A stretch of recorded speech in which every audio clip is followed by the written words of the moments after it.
Monsieur Hetzel voulait ajouter un tout petit mot. Oui, j'ai quand même, oui, Monsieur le Président, j'ai quand même un doute par rapport à ce que disait Monsieur le Ministre. En fait, quand nous évoquions ce chiffre de 70,3 milliards d'euros pour l'exécution budgétaire 2014, en fait, on ne l'a pas sorti de nulle part, ce chiffre. On l'a sorti du rapport de la Cour des comptes, et plus précisément en page 21. Donc, Monsieur le Ministre, vous disiez c'est une contre-vérité. Pouvez-vous nous dire à ce moment-là à quelle hauteur vous chiffrez précisément le déficit, étant entendu que la Cour des comptes dit hors PIA et dépenses exceptionnelles, on est bien à 70,3 milliards d'euros pour voilà en 2014. Donc vous semblez le contester, ça veut dire que vous contestez ce qu'avance la Cour des comptes. Mais j'aimerais savoir à ce moment-là sur quoi vous vous basez pour le contester, parce que les chiffres qu'on a sortis sont des chiffres qui sont basés sur le rapport de la Cour des comptes. Question précise, réponse précise. La Cour des comptes ne traite pas de la même façon un certain nombre de dépenses, notamment celles concernant le MES, Mécanisme européen de stabilité, si je me souviens bien, de la signification. Non. Oui. Oui, mais la Cour des comptes, je vous dis, ne le traite pas de la même façon que nous. Et vous avez 3,3 milliards de mémoire, je crois, de MES qui étaient inscrits en 2014. C'est ça. On demandera à la Donc, Cour des comptes le chiffre oui, 2015 mais avec les mêmes conventions qu'en 2014. Mais, Monsieur le Président, je veux dire un mot. Vous me tendez la perche sur la Cour des comptes. Moi, je n'ai pas d'état d'âme par rapport à la Cour des comptes, elle est souveraine. Mais je suis quand même assez surpris, puisqu'on parlait de la presse tout à l'heure, qu'un journal, il y a 3 jours, publiait des extraits, quasiment, du rapport de la Cour qui va sortir à la fin du mois de février.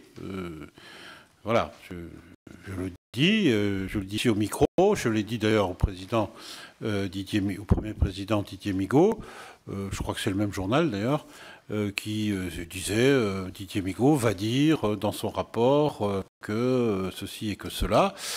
Ça c'est curieux, alors même que la Cour n'était encore pas destinataire des documents que je présente aujourd'hui. Mais je crois, Monsieur le Ministre, très important qu'on se mette d'accord sur les conventions et puis lorsqu'on avance des chiffres, qu'on dise sur quelles conventions ils sont fondés. Parce qu'il y a la question des dépenses ou des recettes exceptionnelles, bon, je vais vous dire lesquelles, il y a la question du PIA et puis il y a la question, Monsieur le Ministre, vous l'avez évoqué également, de transfert de recettes à sécurité sociale au titre des compensations, de la règle de compensation. Mais ça, donc, ça jouerait plutôt en notre faveur. Hein. Exactement. Donc et c'est pas exceptionnel. Il faut absolument faire des comparaisons d'une année sur l'autre à structure constante, ou alors avec les mêmes définitions. Oui, Monsieur de Courson. Vous n'avez pas répondu à l'une de mes questions, Monsieur le Ministre, sur la différence entre une légère baisse de la dépense nette et qu'est-ce que donne en comptabilité nationale pour le seul État, éventuellement plus ODAC, l'évolution de la dépense au sens de la comptabilité nationale. À mon avis, il doit être positif. Est-ce que vous avez des... Non, à ce stade, je préfère ne pas vous répondre, puisque je vous ai dit qu'un certain nombre de dépenses, nous ne savons pas encore exactement, ou de recettes, nous ne savons pas exactement comment ils vont être intégrés, sur quelle année, 2015, 2016, 2017 ou suivante. Est-ce que c'est quel est l'effet générateur? Enfin, vous connaissez ces questions, et donc je ne peux pas vous répondre sur ce point. Vous avez toujours 3 questions et 5 sous-questions, mais celle-ci, je n'ai pas de réponse. Par contre, il y en a une à laquelle je ne vous ai pas répondu, et la réponse me venait à l'instant, mais je l'ai déjà oublié. Je sais que j'ai mis 2 coursons. Comptes spéciaux, non, recettes. Tout... Ah oui, pardon, vous avez évoqué les dépenses ou les recettes dites exceptionnelles.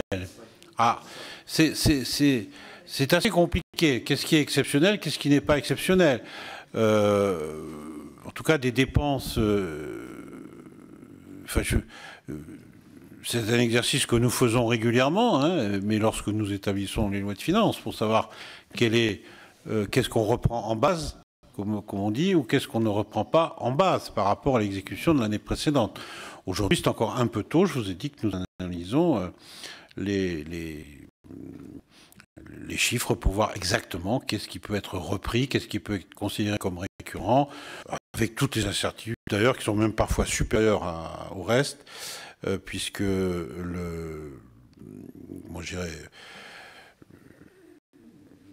des phénomènes exceptionnels et leur attachement à telle ou telle année, le 5e acompte de l'IS, enfin il y a énormément d'incertitudes. Le 5e acompte de l'IS, c'est toujours la tarte à la crème, si j'ose dire, en fin d'année, puisqu'on ne connaît pas. Et puis il y a plus les recettes non fiscales, des amendes. Nous avons eu de bonnes surprises sur les amendes, sur les recettes non fiscales. Bon, des contentieux européens. Enfin, bien. Voilà. Merci. Audition extrêmement utile, et intéressante et utile. Chers collègues, je vous souhaite une bonne fin de journée. Merci. Merci.